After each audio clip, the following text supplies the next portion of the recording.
Dion George bedank uit die DA en beweging in en om die nasionale kreerwiltuin in Mpumalanga is steeds beperk.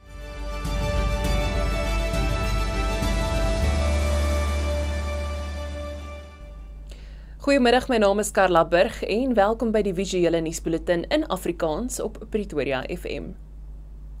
Die voormalige minister van Bosbou, Vissery en die Omgewing, Dion George, het amptelik as lid van die DA bedank. George het gesê dat hy nie langer deel van 'n party wil bly wat deur die aksies van sy leier John Steenhuisen deur die ANC gekaap is en die party snoer nie. Dit volg nadat Steenhuisen George uit sy amp as minister verwyder het. En die DA se federale komitee het intussen 'n ondersoek gelas om te bepaal of die openbare woordwisseling die party se beeld skade berokken het. George is reeds in November as minister deur Willie Oukamp vervang.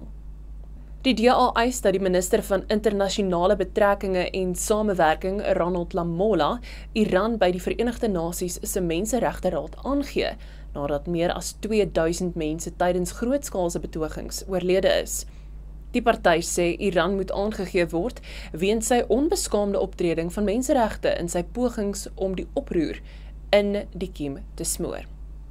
Die party is ontevrede nadat die ANC gevra het vir optrede teen die VSA oor sy onlangse inval in Venezuela, maar nie dieselfde gereageer het tydens Rusland se inval in die Oekraïne nie. Die teenwoordigheid van Iran se oorlogskepe in Suid-Afrikaanse waters vir 'n weermagoefening het intussen ook internasionale aandag getrek en die Amerikaanse president Donald Trump het gedreig om handelstariewe van lande wat met Iran sake doen te verhoog. Die Suid-Afrikaanse poskantoor se sake reddingspraktisyn hou voet by die stuk dat dit slegs die poskantoor mag wees wat pakkies wat minder as 1 kilogram weeg mag aflewer. Die uitlating kom ondanks die minister van kommunikasie Solly Malatse wat die poskantoor se eksklusiewe regte op die versending van klein pakkies amptelik op 12 Desember verlede jaar opgehef het. Die sakeredders het egter aan My Broadband bevestig dat die onafhanklike kommunikasieowerheid, OCOSA, eers die direktief deur sy regulatoriese goedkeringsproses moet bekragtig. Die poskantoor het vir 25 jaar die monopolie gehad oor die versending van klein pakkies, insluitend briewe en poskaarte. Action SA het 'n wetsontwerp by die parlement ingedien om vleieblassers te huldig wat vermoor is, terwyl hulle korrupsie in staatsdepartemente blootgelê het. Volgens die partyleier Herman Mashaba is hierdie stap 'n direkte uitvloeisel van die miljarde rande wat jaarliks deur misdadige netwerke uit die staatskas geplunder word. Mashaba en Ethel Trillip en ander senior parlementslede sê die wetgewing lei 'n amptelike stryd teen omkopery in.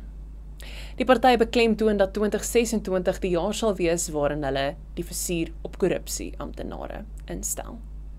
En om mee af te sluit, beweging in en om die nasionale kreerwiltuin in Mpumalanga is steeds beperk na die swaar reënval wat tot die oorstroming van riviere, sluiting van paaie en ontruiming van vakansiegangers aanleiding gegee het.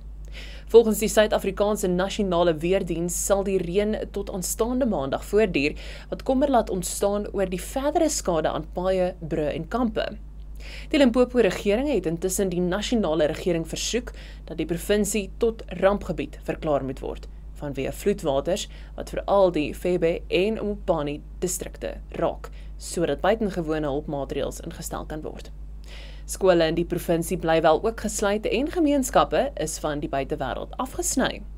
Waarnemende besoekers aan die kreerwiltuin word ook nou aangeraai om hulle besprekings te kanselleer of te wysig en Sandparke bied terugbetalings aan en waarsku dat die rehabilitasie sal begin sodra die weer stabiliseer. Maar die herstelwerk kan glo weke of selfs maande neem. Dit is al vir vandag van my Carla Burg en die Pretoria FM nuusspan. Tot môre toe. Totsiens.